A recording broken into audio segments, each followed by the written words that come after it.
What's up and welcome back to Boredom Books. Today I'm doing another book review for you guys, and this time I'm talking about the first book in a series called the Tallmans Valley Detectives. This one's called One Last Child, written by Anni Taylor. This is a mystery thriller about a group of preschool or nursery school-aged children that go missing without a trace, and we're not talking about one or two kids, we're talking about 5. It's essentially a majority of kids in a class that are on a field trip that go missing while they're supposed to be being watched by teachers. 1, that alone is crazy. 2, because they're on a field trip, this happens in public in broad daylight, which is crazier still. I found this book as a part of Kindle Unlimited, which, if you guys don't know what that is, it's a subscription service for something like $10 a month, which has a ton of books that you can read on there for free.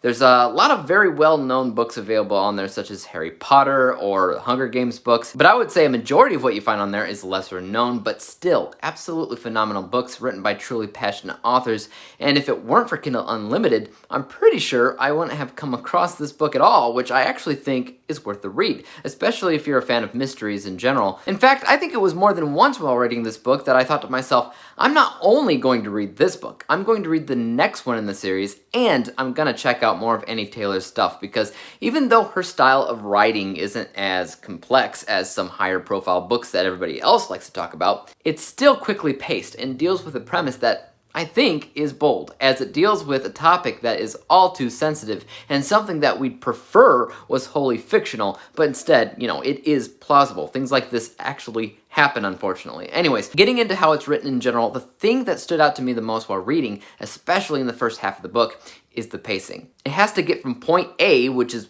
where all the kids are kidnapped, to point B, which takes place more than 3 years after that. And when you have such massive time jumps, it's normally hard to get all the details that you want to get in there right. But I think the way that this was written and was dealt with was actually pretty decent. The first few chapters, it's like, 1 hour after the abduction, 1 day after the abduction, 1 week, 1 month, 1 year, etc. And it quickly keeps the reader on track as to where the investigation has been and where it is now, all the way up to, I think, 3.5 years later. And that's when things really start to pick up. To me, that's really fast-paced, and it's really engaging. I honestly wish I could tell you what happens about halfway through, and if you're really interested to find out, I think it's part of the book's tagline, and it's in the prologue to get more people to read it. But personally, I think it's more of a spoiler, so I'll leave that up to you. The setting of this book is Australia, but being in the States, there was never any kind of lost in translation situation where I wasn't understanding what was going because Australian lingo or whatever. Heck, if I hadn't listened to the audiobook itself while reading, which I did, I probably may have missed the fact that it was Australian at all. So there was never anything in the book in terms of that took me away from the experience. The only real negatives I have to say about this is that there's always an element about Kindle Unlimited.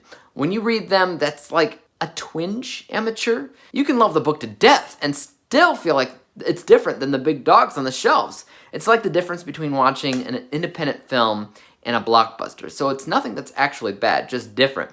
Like I said, with the passion of these authors, I often feel like the most famous authors out there are pressured to get the next book out, get the next book out, get the next book out. But these authors on Kindle Unlimited are often self-published go-getters. They're not being pressured to do anything.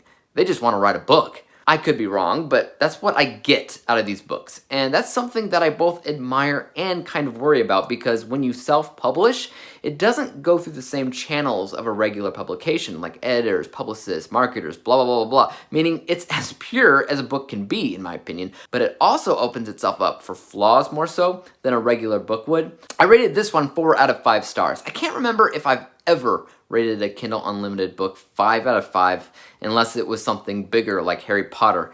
I'd have to kind of go back into my records to see for sure. But regardless, I still highly recommend Kindle Unlimited because there are hidden gems out there. There are books that need to be read. And I enjoyed this one enough to warrant my loyalty to read the next one and possibly the third one that comes out later this year. But that's it, guys. Those of you that have read this book, let me know your thoughts on it in the comment section down below. Did you like it? Did you think that maybe it wasn't all it could have been? Let me know. And as for YouTube, you guys know what to do. Hit the like, subscribe button, and bell to be notified when I come out with my next book review. And until then, peace out.